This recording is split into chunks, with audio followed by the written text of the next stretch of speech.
Halo semua, ketemu lagi sama aku Eka. Dalam kesempatan kali ini, sesi sharingnya, aku mau bahas tentang picky eater atau orang atau anak ya yang dia susah makan atau karena pilih-pilih makanan yang memang semua makanan itu nggak bisa masuk ke tubuhnya dia.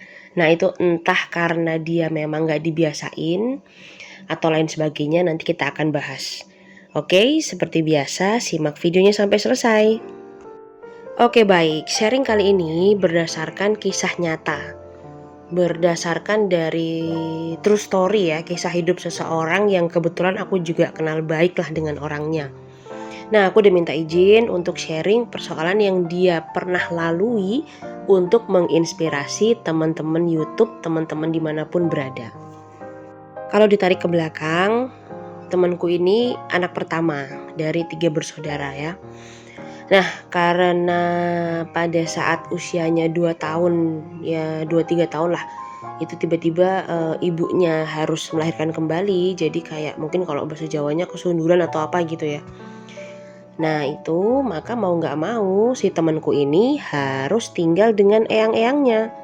Nah jadi, karena mereka juga masih keluarga baru ya itu biasa karena kalau ada anak yang masih kecil kemudian orang tuanya ibunya hamil lagi maka kakaknya biasanya dititipin dulu ke yang lain. Nah biasa kayak gitu. Nah bisa jadi kisah picky eater-nya dia ini bermula dari situ teman-teman. Nah kemudian pada saat memasuki usia berapa tahun gitu ya, akhirnya dia sadar bahwa dia punya banyak alergi. Nah ini juga jadi salah satu pemicu ya. Jadi salah satu pemicu yang makin memperparah ke picky eaterannya temanku ini. Jadi dia alergi debu, alergi bambu, alergi kayak udara yang awal-awal mau hujan, terlalu panas juga dia alergi seafood, alergi segala macam termasuk protein yang terlalu tinggi. Jadi kebayang ya, sampai si temanku ini pernah ngelakuin tes yang disuntik-suntik punggungnya itu. Nah itu ternyata dia punya alergi yang jumlahnya belasan, bahkan mungkin kalau ditambahin lagi kadarnya, ditambahin lagi banyak macam alergi mungkin bisa lebih. Nah cuma dari situ akhirnya sempet nih dia jadi semakin nggak bisa makan sembarangan, nggak berani makan ini, nggak berani makan itu kayak gitu ya. Nah di sini permasalahan cukup banyak dialami yang sama ya. Jadi kalau mungkin zaman sekarang udah banyak option, banyak pilihan, tapi nggak tahu juga makanan yang dipilih itu pada akhirnya emang dibutuhin sama tubuh apa enggak. Nah cuman kalau yang berdasarkan ceritanya dia nih, berdasarkan cerita temenku, semakin lama jadi dari jenjang sekolahnya dia ya, dari SD, SMP, ke SMA, daya tahan tubuhnya itu semakin lemah. Nah ini kalau berdasarkan ceritanya dia, karena apa? Asupan yang masuk itu cenderung sedikit, tapi kebutuhan fisik sama kebutuhan kognitifnya dia itu harus terporsir. Nah makanya jadi gampang sakit, minimal ya masuk angin. Terus dia juga sempet sakit mah yang sampai harus minum obat yang untuk pelapis lambung supaya nggak perih kalau makan dan lain sebagainya. Sampai dia kuliah S1 itu kondisi terparahnya, jadi bolak-balik masuk rumah sakit karena emang sakit ya. Nah ditambah dia juga ada skoliosisnya, jadi memang udah kompleks. Nah picky eater ini kalau menurut dia bisa jadi sesuatu yang memperparah kondisi fisik tubuhnya dia. Nah kebayang ya, jadi dari proses dia kecil, karena emang sebagai cucu pertama harus dititipin ke eyang-eyangnya, jadi semua yang dia mau dikasih ya. Kalau yang nggak mau ya udah nggak dikasih supaya nggak rewel dan lain sebagainya. Nah kemudian semakin beranjak sekolah, semakin naik, ternyata kebutuhan gizi semakin meningkat ya. Namun karena dia susah makan ini itu ya tetap nggak dipenuhi. Karena pada saat itu mikirnya daripada sakit, daripada apa. Nah titik baliknya itu pada saat dia lulus dari S1 ya. Kebetulan setelah dia lulus dari S1 itu dia punya aktivitas lain ya, dia punya kegiatan lain, punya aktivitas lain yang mengharuskan dia untuk keliling-keliling provinsi, bahkan keliling-keliling pulau di Indonesia selama beberapa tahun ya, kira-kira 3-4 tahun. Nah itu dia harus keliling-keliling provinsi dan keliling-keliling pulau di Indonesia. Pekerjaan dia yang bekerja sebagai salah satu praktisi psikologi juga. Nah ini menyebabkan mau nggak mau harus ngetes keluar pulau, harus ngisi-ngisi pelatihan keluar pulau dan lain sebagainya ya. Kalau cuma luar provinsi mirip-mirip lah ya. Nah cuman emang bener-bener bikin kaget waktu itu ke Sumatera. Ya seperti biasa aku makan aja. Nah jadi aku pada saat itu tuh ya pesen sate padang via online.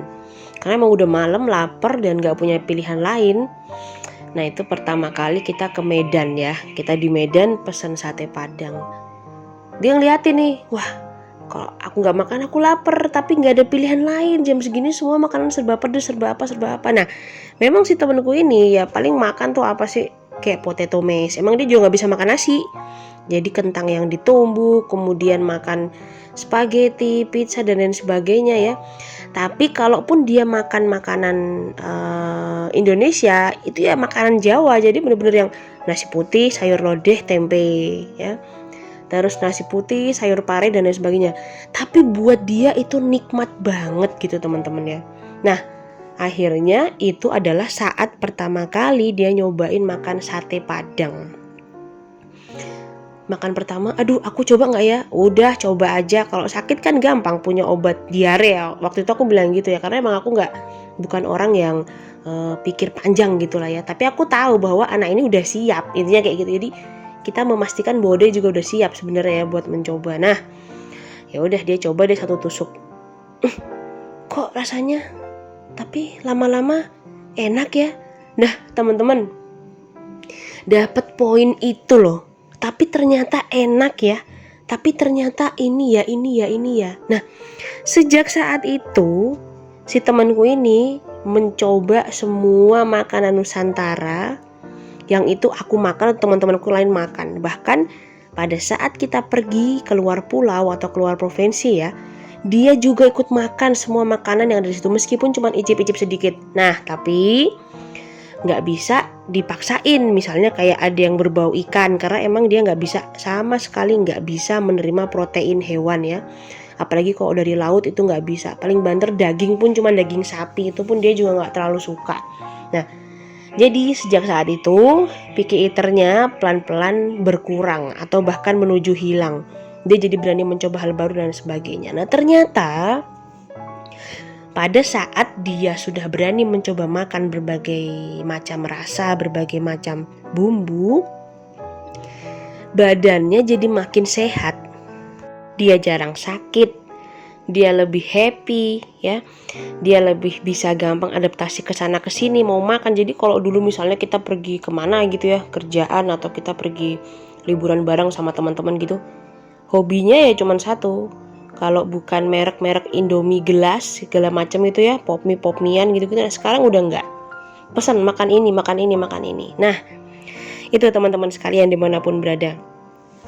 Kenapa kok aku bikin video ini? Karena aku pengen menginspirasi lebih banyak orang lagi di luar sana supaya aware bahwa setiap anak itu perlu dicobakan berbagai hal, dicobakan berbagai rasa. Supaya apa?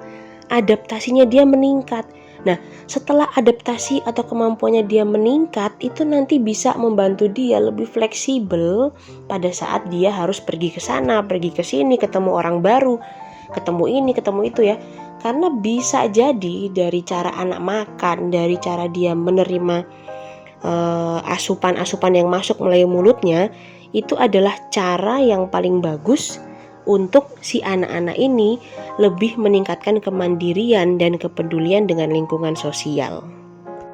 Oke baik, itu aja sharing sederhana tentang picky eater ya. Nah, entah apapun penyebabnya ya, misalnya kurangnya variasi makanan, atau orang tua nggak tega untuk maksa anak makan, atau momen makan dianggap momen yang menakutkan bagi anak.